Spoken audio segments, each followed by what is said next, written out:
Good morning. Welcome to an oral argument session of the 5th District Court of Appeals.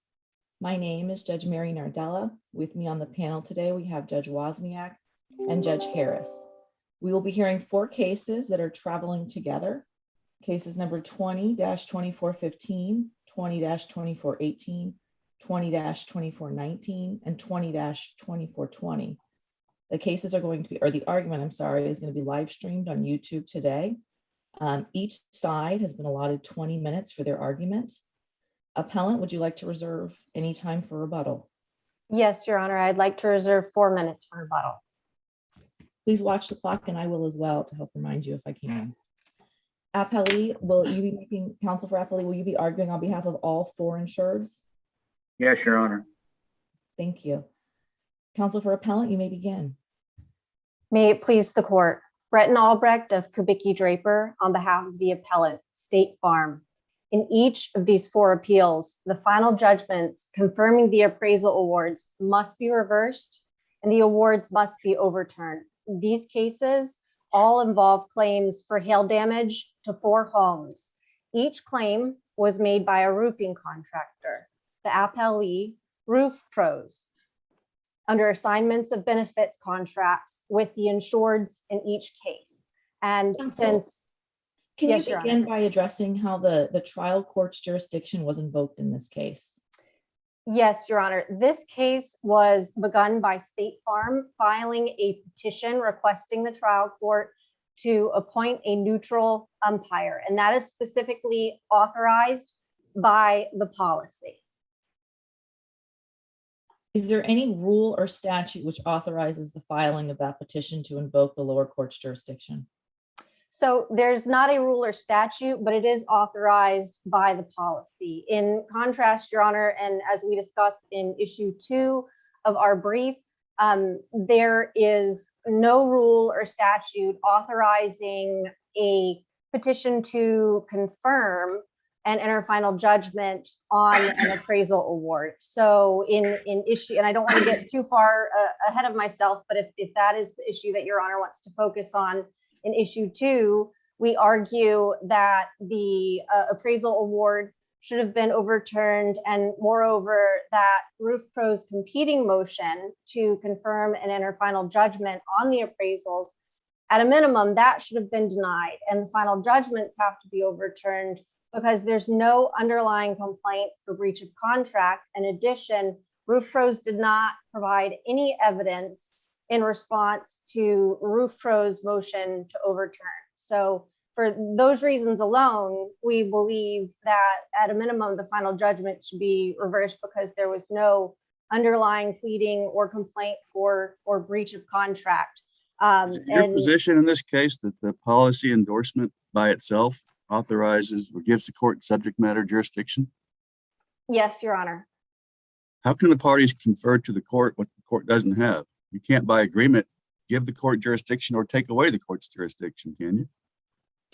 Your Honor, it's fairly routine for parties to petition the court to appoint a neutral umpire. That is done routinely. Now, whether it should technically be called a petition for declaratory relief or done as a complaint by the party seeking appointment of a neutral umpire, that question has not directly been answered by the courts. I would direct Your Honor's attention to the recent case, and this issue was not directly addressed in either party's briefs, aside from our issue 2, arguing that the lack of a complaint by plaintiff requires that the final judgment must be reversed. But in the case of, Your Honor, will give me just a moment here. It's the case of State Farm versus Parrish. The citation is 312 Southern 3rd 145. It's the 2nd District, a 2021 case. In there was a different context there, but even though the parties filed a petition to appoint an umpire, basically the second DCA questioned, raised similar questions to what Your Honor is raising here. How is the case coming before the Well, court we're on? familiar with the Parrish case, but and they ordered supplemental briefing in that case, but that was really focused on the jurisdiction of the appellate court to hear the appeal. I'm more concerned about the jurisdiction of the trial court when no viable cause of action was ever presented to the trial court. Well, Your Honor, if that is the case, that would still support our argument that as a matter of law, this final judgment cannot stand. I mean, if this court were to determine that the entirety of the proceedings below were a legal nullity because the trial court lacks subject matter jurisdiction in the first instance, obviously that would be fatal to State Farm's motion to overturn the umpire award. However, at the same time, it would be fatal to upholding the final judgment and would require reversal of the final judgment entered against State Farm in this matter. Well, we'll ask Mr. Robertson about that when it's his turn, but would you agree if the court did not have subject matter jurisdiction, all the orders entered below would be void? That would be correct, Your Honor. If the trial court did not have subject matter jurisdiction, all the orders entered below, including the final judgment in against State Farm, would have to be reversed. And what about the authority of the umpire who was appointed by the court order? What would happen to the umpire's authority and decision as well? That also, Your Honor, would have the effect of nullifying the umpire's decision. Again, as a matter of routine, it is commonly because it's common not just in State Farm's policy, but in homeowners insurance policy across the board. It's very common for the parties to agree by contract that a petition can be filed in the court having jurisdiction, as it was here, to appoint a neutral umpire if parties cannot agree. There is, other than the Parrish case, which, as Your Honor pointed out, deals more with the appellate court's jurisdiction, there is no case that I've seen directly on point holding that a party cannot file a petition seeking to appoint a neutral umpire. However, at the same time, if this court were to conclude that the trial court lacks subject matter jurisdiction, it would nullify the entirety of the proceedings below and essentially require granting the relief requested by State Farm in this appeal. Counsel, you cited in your initial brief State Farm, Florida Insurance Company versus Gonzalez out of the 3rd District Court of Appeal. Can you talk to us a little bit about the impact of that decision on this case and the jurisdictional questions we're trying to address? Yes, Your Honor. In the State Farm versus Gonzalez case, the 3rd District Court of Appeal held that the trial court erred by entering a final judgment pursuant to an appraisal award when there was no underlying complaint for breach of contract. And now I'm quoting, the court there held, there is no rule or statute allowing for the filing of a petition to confirm an appraisal award. And Your Honor, that is the crux of issue 2 presented in our briefs, which is why the final judgments entered against State Farm and the appraisal awards cannot stand. Is the analysis different for either petition, the petition to appoint a neutral umpire versus a petition to confirm an appraisal award? Does the analysis change? Your Honor, we believe that the analysis does change because based on the policy language, because there is a contract between parties specifically stating that if the 2 party appointed appraisers cannot agree on a neutral umpire, the trial court having jurisdiction over the matter, that the parties can petition the court to appoint a neutral umpire. We believe that is the crucial difference. And it's why the trial court did and should have had authority to appoint a neutral umpire. But at the same time, because there was no underlying complaint for breach of contract and no evidence in support of Roof Pro's response opposing State Farm's motion to overturn, that makes it different. And at a minimum, the trial court did not have the authority to enter a final judgment against State Farm confirming these appraisal awards. Counsel, why Let was me, that? let me ask wasn't- you this hypothetical, Ms. Albrecht. If I'm having a series of conflicts with my next door neighbor, and to resolve these, we'd agree between us that next time we have a conflict, we're gonna let a judge decide. One of us can file a complaint. Does that give the court jurisdiction because it's in our contract? If a complaint is filed. And A I, complaint just to have the judge decide the issue, not a breach of that contract, but just a complaint. Judge, please decide what color my fence should be. Your Honor, technically it should be filed either as, technically it should be filed as a petition for declaratory relief under the. Which State Farm did not do in this case, right? State Farm did That's not do correct, Your that. Honor. That's correct, Your Honor. And I would just point out that there's no case holding that State Farm was required to file a declaratory action.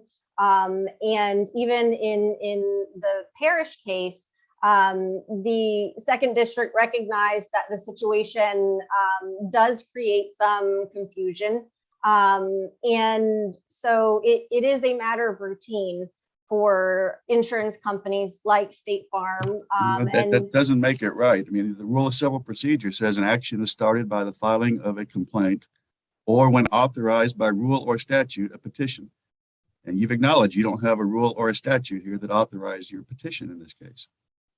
So this whole mess seems to have been created by State Farm. That's correct, Your Honor. And if that is the direction that this court is going in this instance, that still would require granting all of the relief that State Farm has requested in this appeal, namely the reversal of the final judgments entered against State Farm and overturning the appraisal awards. Did the insurer have the benefit of the Parrish case? I know the Parrish case was issued in January of 2021 when filing this petition. Your Honor, I don't recall I don't have before me the exact date of the Parrish decision in relation to the trial court's final judgments, but I know that it was not cited by the parties below.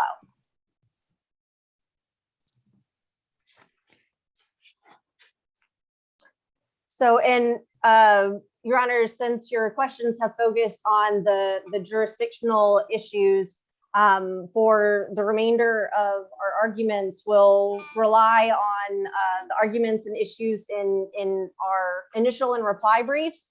And if your honors have any other questions about the issues we've cited, if your attention is directed to issue 2 and the threshold issue of whether the trial court had subject matter jurisdiction, again, State Farm's position is that the appraisal awards have to be overturned and the final judgments reversed. And the principal issues raised in our initial brief is that the manner in which the appraisals were conducted also violated the terms and conditions of the policy.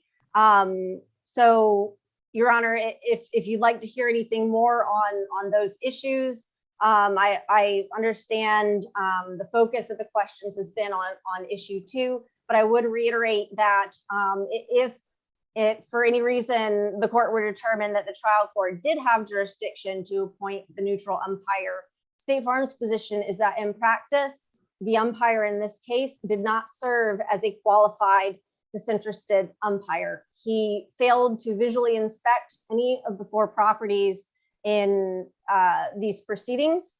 In these 4 appraisals, he repeatedly allowed Roof Pros appraiser to unilaterally go out to these properties and then based his decision on the unilateral inspections and submissions of Roof Pros appraiser and just out of hand rejected State Farm's position. So Counsel, I want to talk to you a little bit about your argument that the umpire was disinterested.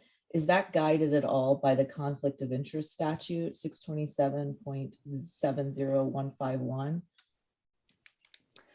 Your Honor, so I understand that statute basically it limits disqualifying an umpire to financial bias. However, the case law on the disinterested appraiser cases, such as this court's decision in the Crispin case, indicates that the policy also should be controlling. And here the policy specifically requires an umpire that is both disinterested and qualified. And for all the reasons explained in our brief, in practice, State Farm's position is that this umpire was not qualified and was not disinterested. However, we are aware of the statute that generally an umpire, the main grounds for disqualifying an umpire are typically in the nature of financial or those types of conflicts of interest per the statute Your Honor referenced.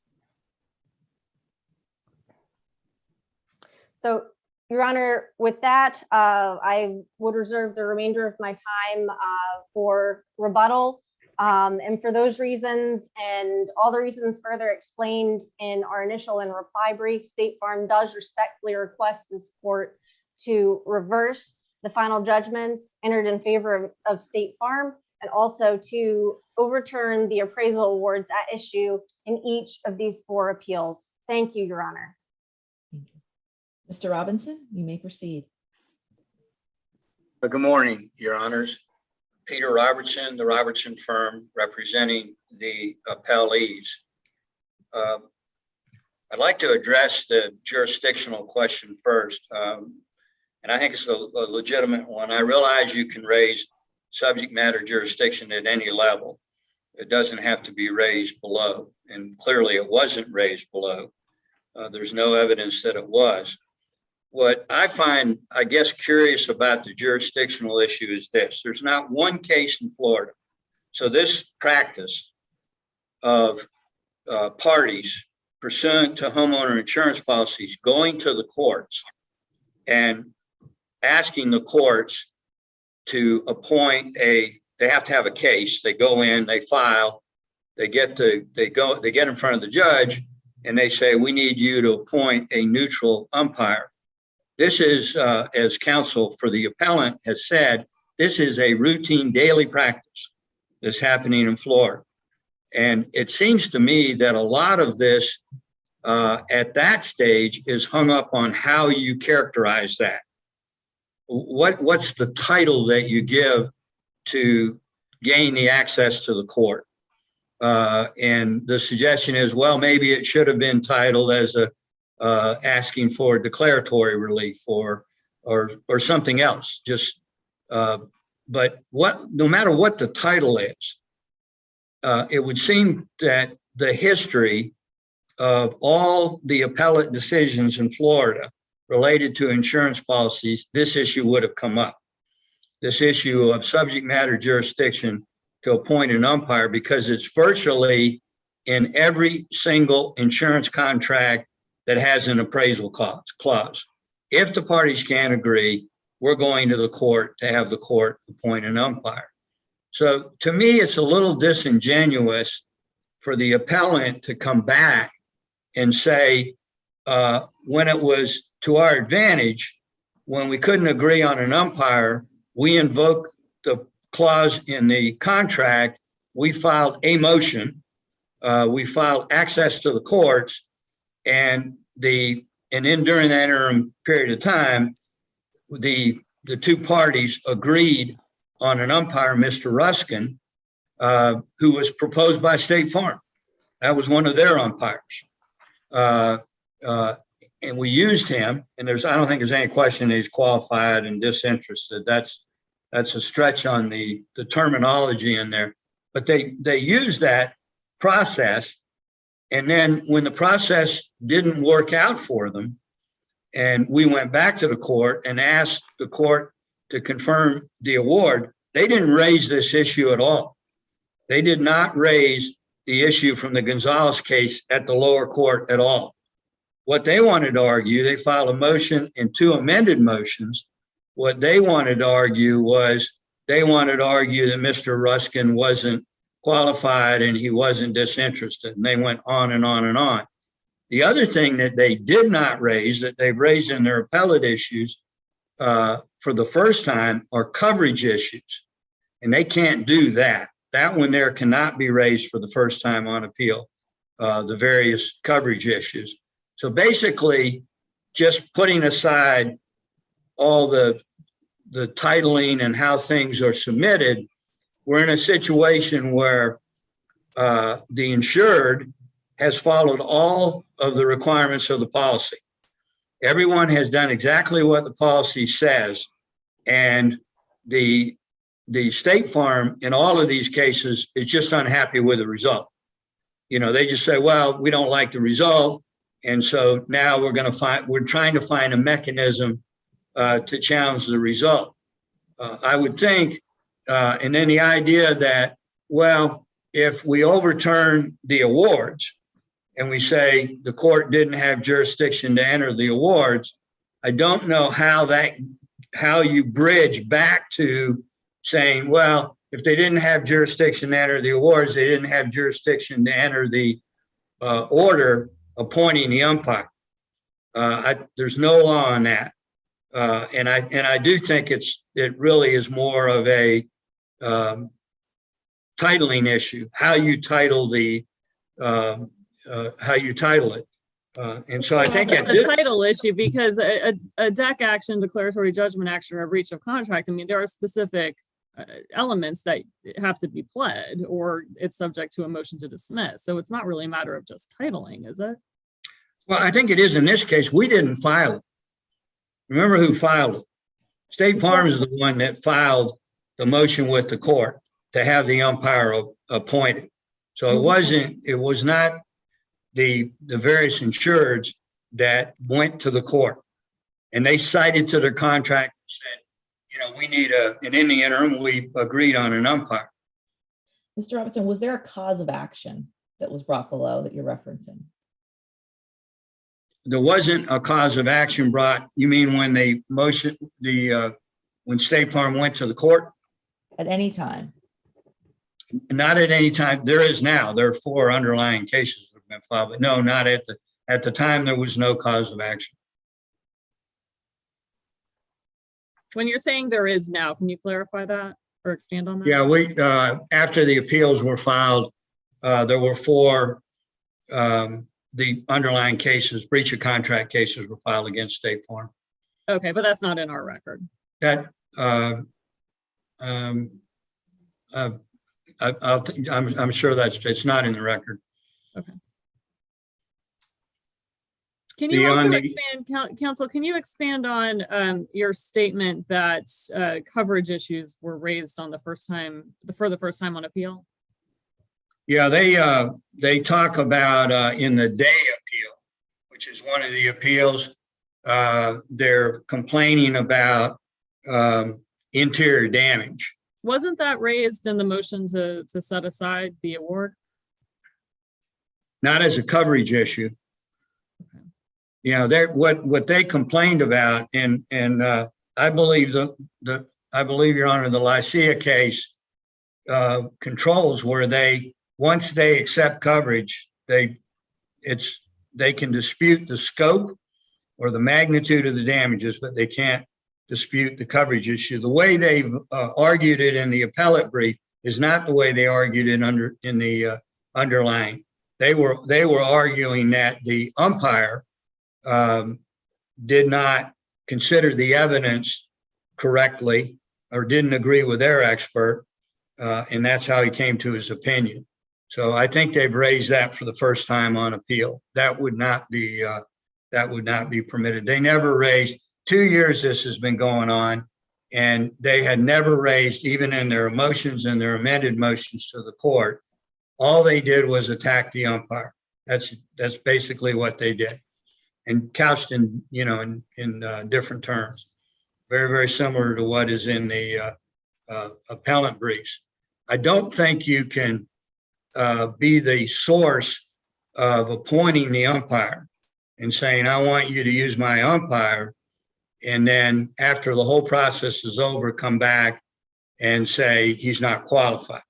It's clearly this gentleman was more than qualified to be the umpire. The disinterested thing is the same thing. It's just a stretch on the term. You know, what does the term mean? I thought the umpire. Yes, yes, Your Do Honor. you have any case law to support what you just said, that you can't be the source of suggesting the umpire and then complain as to the umpire's qualifications? I don't have any case law, Your Honor. I think it's common sense. I mean, I think that if that in this process, which is an adversarial process, you know, where they appoint an appraiser and the homeowner appoints an appraiser, and then there's a dispute and you submit a list to the court, which is what they did. They had 5 umpires and we agreed on it. How can you then complain after the fact about people you put on the list? That would be like them coming back and saying, we appointed Mr. Cummins as our appraisal in all these cases. State Farm appointed him. And then after the award is entered, say, Mr. Cummins wasn't qualified. That just seems to me like a disingenuous argument.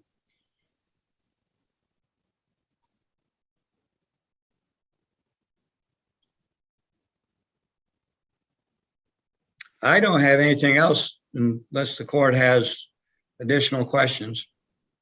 Let me ask you this, Mr. Robertson. If we do find that the court's subject matter jurisdiction was never properly invoked, what do we do? What can we do? Well, there, as I've pointed out to the court, there are underlying cases. I think just send it back down to the trial court and proceed with the underlying cases. I don't think there's a basis for the appellate court voiding the process. That's what State Farm wants to happen. They want the whole process voided and start over again 2 years later. They want the appraisal process voided, the umpire awards voided. I don't think that's a proper remedy. I think the only remedy, if the court says there was no subject matter jurisdiction in the beginning, I think that would be, there has never been a ruling like that. But if the court feels like that's the proper ruling, then it goes, I think it would go back to the underlying cases for the trial court. The trial court now clearly has jurisdiction in the underlying cases. Mr. They Robertson, just proceed with the underlying cases. are you familiar with either the Gonzalez case that was cited by State Farm or with the Blackboard Specialty Insurance case, which came out in 2020? Or are either of those, are you familiar with either of those? I've reviewed the Gonzalez case in the past. I mean, I understand what the basis for the Gonzalez case was. But the interest, Go ahead. I'm sorry, Your Honor. No, I'm interested in your thoughts on that and how that's distinguishable on this case. Well, I think what's different there, I mean, I understand what they're challenging, but I don't believe that that's what Judge Harris is. I think Judge Harris, as I understood the question, was asking, we're going back to the beginning and saying there was no subject matter jurisdiction out of the gate, as opposed to, as I understand the Gonzalez case, and the court can certainly correct me, I don't think that was the issue. I think the issue was, did the court have jurisdiction to confirm the awards, not the other question. I understand.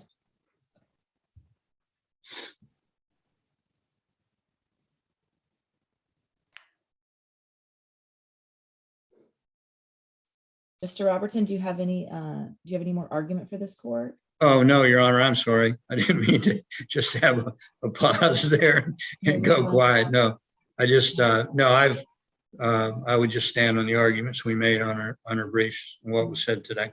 Are there any more questions for Mr. Robertson? If we can go back then to the appellant, Mrs. Albrecht. Yes, thank you, Your Honor. First of all, I just want to be clear. State Farm is not saying, and it is not State Farm's position that the trial court did not have subject matter jurisdiction to hear State Farm's petition to appoint a neutral umpire. Again, that is common practice. And I would also point out, equally common is a petition seeking to enforce or compel appraisal. And that's done both in the context where there is an existing breach of contract action and separate and apart from a breach of contract action. I also would like to point out that courts look to the substance of a pleading. And we do believe it makes it very different that insurance policy contracts like State Farm's specifically authorize the parties to seek a court-appointed neutral umpire. Once invoked, the appraisal in a policy like State Farm's is mandatory, and it has to be done in compliance with the policy. Back just 2 more quick points on the jurisdictional issue. There's no case specifically requiring this to be done in the form of a declaratory action, even if that, maybe is what it should have been called. And there's no case saying that you can't petition a trial court to appoint a neutral umpire. You decide where to file that case. I'm sorry, Your Honor, what was the question? How do you decide in which court to file that case? I don't Yes. mean location, but is it county court, circuit court? Why couldn't Yes. the county judge do this? If you're Well, going to put it in your contract, The policy says it will be filed in the circuit court of the jurisdiction that would have the circuit court that would have jurisdiction over the matter. I believe. so the again, now you're policy- saying in your policy, you can agree to which court has jurisdiction. What if the damages thought are $8,000? Your Honor, in that case, it would need to be in the county court. However, The policy says circuit court, policy controls, right? well, That's why I don't follow that argument that you can put whatever you want in your policy and the courts have to abide.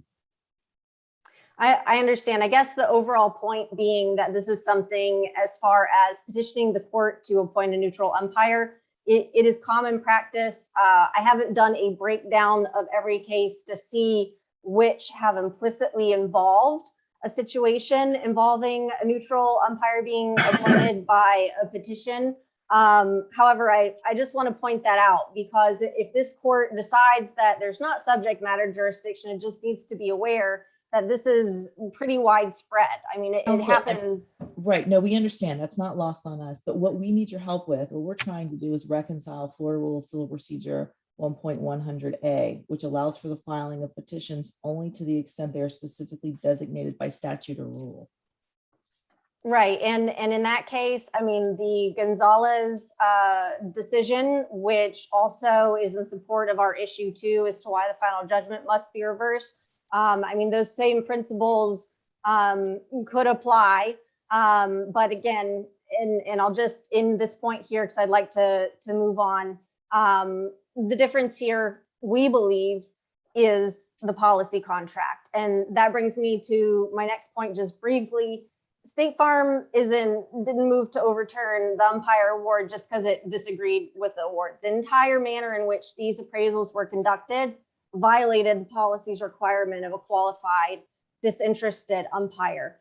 Once appraisal is invoked under State Farm's policy, it is mandatory and it must be done in conformance with the policy conditions and terms. And here, the policy was not complied with.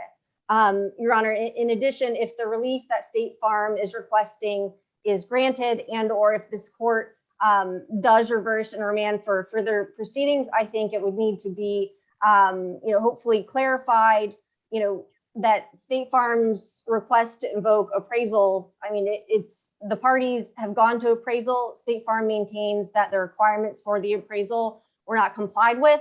And so the requirement of appraisal under the policy stands. Just, Your Honor, the John Day coverage matter in the claim involving the John Day matter, that was preserved, and we explained that in our reply brief. So for the remaining issues, we will rely on our briefs, and we respectfully request this court to reverse the final judgment entered against State Farm in these matters. Thank you, Your Honor. You're on mute, Judge Nardella. Thank you. Thank you both for your arguments here today. We are now in recess. Thank you, Your Honor. Thank you, Your Honor.